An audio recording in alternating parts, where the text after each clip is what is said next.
nous avons constaté ces derniers temps l'effort que le gouvernement a fait pour l'éclairage public de nos voies. Les nouvelles voies aménagées s'accompagnent automatiquement de l'éclairage public.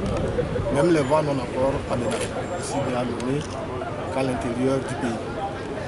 Et pour accompagner cet effort, le gouvernement a instauré une redevance qui est collectée par la société auprès des consommateurs de l'électricité.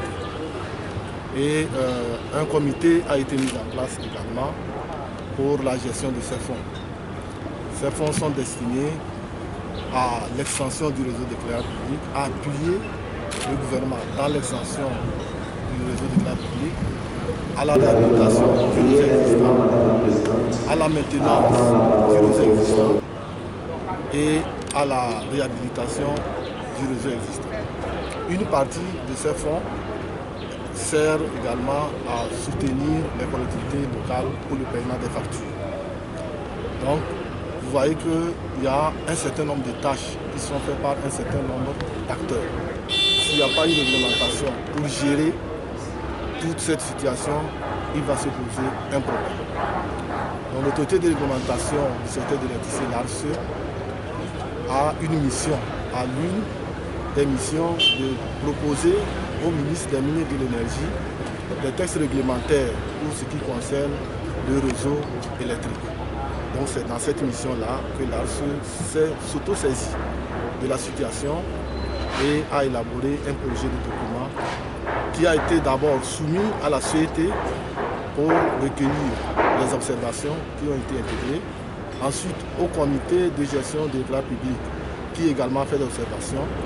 Et aujourd'hui, nous voulons soumettre ce document à la troisième partie prenante qui est les responsables des collectivités territoriales. Alors quel est l'essentiel du document que vous venez d'élaborer? Ce document comporte deux grandes parties. La première partie, c'est le document identifie dans sa première partie toutes les parties prenantes, leurs responsabilités, leurs devoirs, leurs obligations. Et la deuxième partie a défini les procédures pour la réalisation du réseau d'éclairage public. Aujourd'hui, lorsque les voies sont aménagées et que l'éclairage public est réalisé, la réception ne se fait pas comme ici. Et dès que ces éclairages tombent en panne, la maintenance ne se fait pas comme ici. Et il y a également les citoyens qui investissent dans l'éclairage public.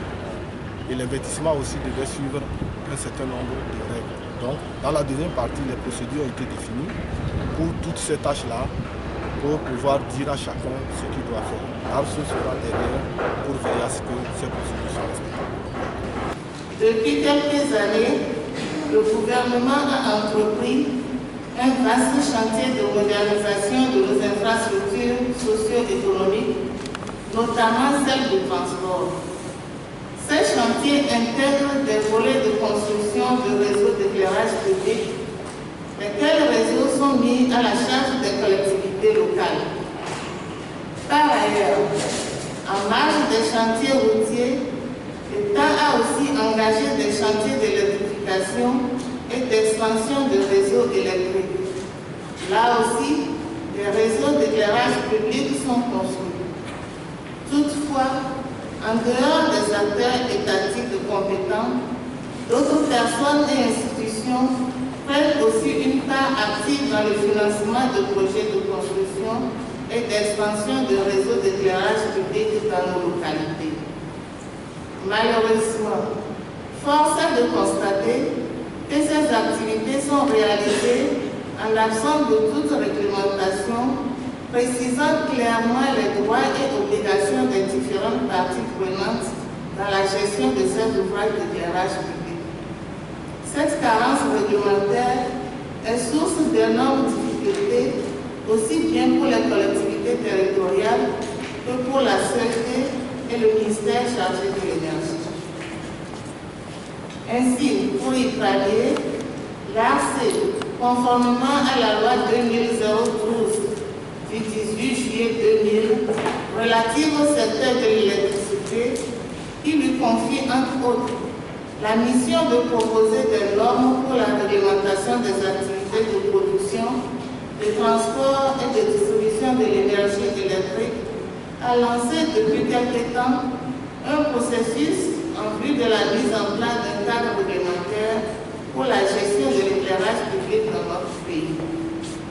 L'objectif général de ce processus est de proposer des normes destinées à réglementer les activités liées à la construction, à l'exploitation, à l'extension, à la maintenance et à la réhabilitation du réseau d'éclairage public.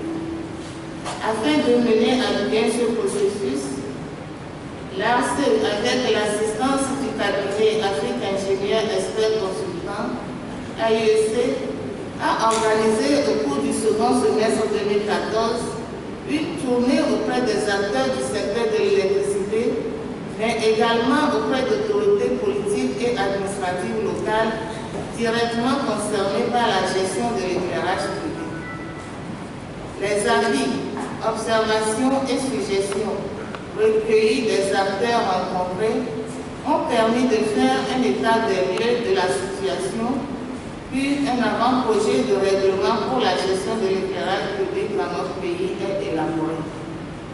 La rencontre de ce jour est destinée à recueillir vos avis, observations et propositions d'amendement en vue de parfaire le contenu du document à soumettre à l'approbation du ministre en charge de l'énergie. Le document approuvé va dorénavant gouverner les différentes activités dans le domaine de l'éclairage public au Togo. C'est vous dire, mesdames et messieurs, l'enjeu de notre présence ici ce matin. Il appartient donc à chacun d'entre nous de faire preuve de rigueur dans le travail qui nous attend. C'est sur cette note d'exhortation que je voudrais clore mes propos, tout en réitérant, mesdames et messieurs, les participants, une fois de plus, toute la reconnaissance de notre institution pour le travail de grande qualité qui sera abattu. La construction, la maintenance et la réhabilitation des réseaux d'éclairage public s'avère aujourd'hui un sujet de préoccupation majeure. À cela s'ajoutent les difficultés de paiement des factures de consommation relatives au réseau d'éclairage public. C'est pour cela que je voudrais saluer l'initiative prise par l'ARCE pour doter notre pays d'un instrument juridique devant permettre une meilleure gestion des activités liées au dit réseau. En vue d'apporter des moyens pour résoudre en partie ces difficultés, l'État a instauré une redevance en faveur de l'éclairage public. Ceci afin de faire participer les citoyens à l'effort du gouvernement pour l'extension et l'éclairage public dans notre pays. Pour la gestion des fonds issus de cette redevance, un comité a été créé et chargé de proposer chaque année la proportion des ressources collectées pour les travaux de construction, de maintenance et le règlement en partie des facteurs d'éclairage public. La réalisation des activités relatives d'une part à la construction, à la maintenance et à la réhabilitation des réseaux d'éclairage public et d'autre part à la collecte de la redevance d'éclairage public implique plusieurs acteurs, notamment les collectivités locales, le comité de gestion de la redevance d'éclairage public, les entreprises de travaux, etc., etc. Malheureusement, l'absence de réglementation pour définir les responsabilités, droits et obligations des uns et des autres n'a pas permis d'obtenir les résultats escomptés.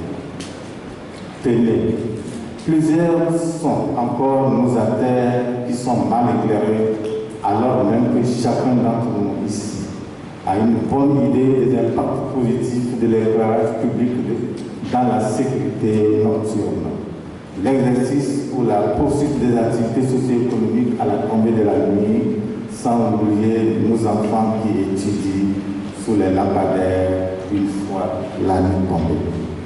Nous espérons vivement qu'à la suite de ces 2 jours d'intenses travaux, chacun d'entre vous saura apporter sa contribution à la mise en place d'un document qui réglementera désormais la gestion de l'éclairage public dans notre pays et notera le rôle qu'il aura joué dans la gestion optimale des dits ouvrages.